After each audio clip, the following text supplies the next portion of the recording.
YouTube, salut les gars, c'est Mr. Play, j'espère que vous allez bien. Moi ça va super, on se retrouve pour une nouvelle vidéo. Alors, grosse annonce, ok, puisque Marco Owen Fozo Dada se déclare à la draft 2026. C'est le premier Français à se déclarer pour la draft 2026, vu que Adam Atmana a retiré son nom. Enfin, il a même pas mis son nom, il a décidé de ne pas mettre son nom après sa performance au Hoop Summit. Je pense que c'était judicieux pour lui de se retirer, sachant que déjà, il n'était pas dans les mock drafts. Pour moi, il n'a pas trop le profil NBA. De toute façon, ça, je vous l'ai toujours dit. Et en plus de ça, il n'a pas fait une performance, une bonne performance. Donc, il n'a pas impressionné les scouts. Donc, voilà. En fait, ça servait à rien de s'inscrire à la draft cette année. C'était juste tout simplement se jeter dans la gueule du loup et de se retrouver undrafted et de niquer ses chances pour l'avenir, entre guillemets. Ok. Donc voilà, Marco Fotzen, enfin Marco, lui, s'est inscrit à la draft. On va lire l'article de Bibasket. On est parti. Un premier Français se présente à la draft 2026 alors qu'il book sa première saison professionnelle avec le SLUC. Nancy, Marco Owen Fozodada a annoncé sa candidature à la draft 2026 et est le premier Français à y inscrire son nom. Alors Atam Atna semble avoir finalement renoncé à l'idée de se présenter à la draft, cette QV 2026 pourrait être la première depuis 2015 sans le moindre joueur français. Purée, j'ai du mal. C'est vrai que là, on a du mal avec les Français.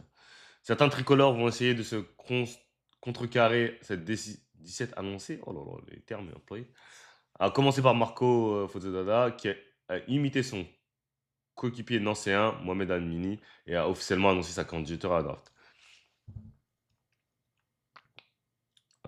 En passe de boucler sa première saison professionnelle à 6 points, 48% au tir et 1,9 passes décisives en 13 minutes de moyenne, le natif de la Courneuve est devenu le premier Français à se déclarer pour la draft 2026. Donc voilà, bon, je sais que vous voulez un peu mon avis sur ça.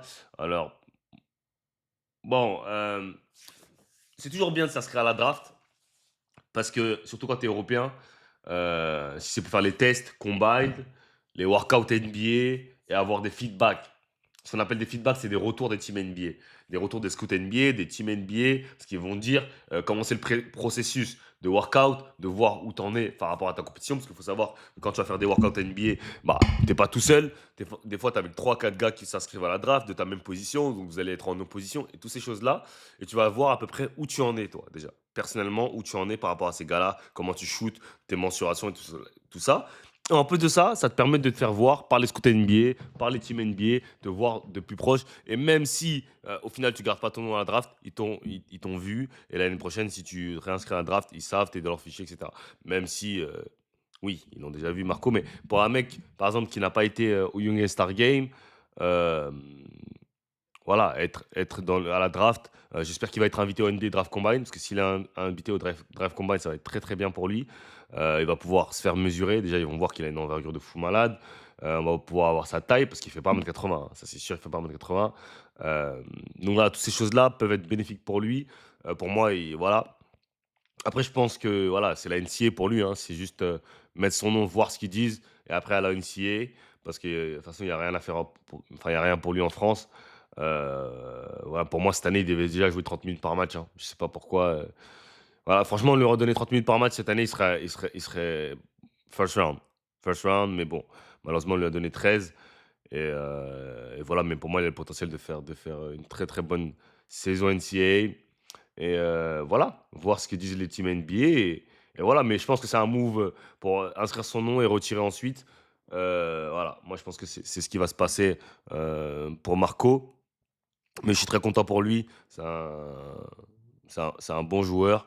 Et, euh, et voilà. Donc, euh, donc voilà, il va commencer le processus. Là, ça va être la fin de saison. Avec Nancy, la saison, je crois qu'elle est quasiment terminée, la saison Pro A. Donc après, voilà, il va juste falloir bosser, se préparer pour la draft. Et c'est tout. Hein. On va aller voir un peu des highlights. Mais voilà. Si on part de sa saison, on va dire qu'il a fait une bonne saison. Même si enfin, je vais te dire, pour un prospect NBA, c'est pas une saison de ouf. OK. Mais dans les circonstances dans lesquelles il a joué, les minutes dans lesquelles on lui a donné, le rôle qu'on lui a donné, il a fait une bonne saison. On ne peut pas dire qu'il a fait une mauvaise Ouais, saison. il a décidé, il a fait du small ball hein, ce match. Chris Babb au poste 4. Après, vraiment, là, on le Il va laisse tirer. devoir montrer la voie, mais la mission se complique pour le SLUC pour l'emporter. 16 points. La puissance. Vous avez vu, c'est un monstre physique, Voilà, Marco. Chéri est resté court sur cette première tentative. Les anciens qui mettent du rythme dans la transition. Bonne passe. Oh, la bonne combinaison. Et la précision. Tu vois, j'aurais aimé le voir dans ce rôle-là toute la saison. Avoir le ball handling, prendre des pick and roll. Voilà, qui ait le temps de faire ces erreurs-là. Et c'est ça, ça que je reproche tout le temps au club en France. Ok, on se dit pourquoi les jeunes ils partent Nancy, pourquoi ci, pourquoi ça. Mais quand tu as un talent comme Marco, ok, je suis désolé, hein, mais Nancy, ils vont rien jouer la saison. Ils vont rien jouer. Ils vont pas jouer le titre, ils vont pas jouer. Voilà, ils jouent rien à Nancy, c'est tout le temps le maintien. Donc pourquoi pas laisser ce jeune talent que tu as, il a montré en U19, il a montré partout que c'est un talent qui peut performer. Donne-lui 30 minutes par match. On veut le draft, prends ton argent. Voilà, ça, dans l'histoire de Nancy, vous avez envoyé un joueur à la NBA, en NBA. Voilà, tu vois. Mais au lieu ah, j'ai pas de manque de respect pour Enzo Gudicina, mais voilà quoi. T'as Marco devant toi quand même, 18 ans. Talent. Smolley. Marco Zodada avec le pick and roll. Bonne passe. Et Stéphane Richard. Go. Dans ce troisième carton, 12 points d'écart depuis le début de la deuxième mi-temps. Et Don Maxouni. Tu vois, le gars qui défend sur lui, là, il peut pas le garder. Bah oui. Gentil. Silence. Là, il doit shooter Qui là, en Marco. dit long sur la performance Parce que le mec, il recule, mais... Zodada avec d'écart depuis le début de la deuxième mi-temps. Et c'est le mec qui recule, là. Maxouni qui éteint. Là, c'est un 3 points, ça. Bon, après, il veut le battre de vitesse, mais bon. Quand le mec, il recule autant, c'est compliqué de le battre de spot. Silence qui en dit long sur la perte. Mais bon, voilà. Pour moi, c'est un bon move. Voilà, comme je vous l'ai dit, c'est un bon move. Et voilà, on va attendre.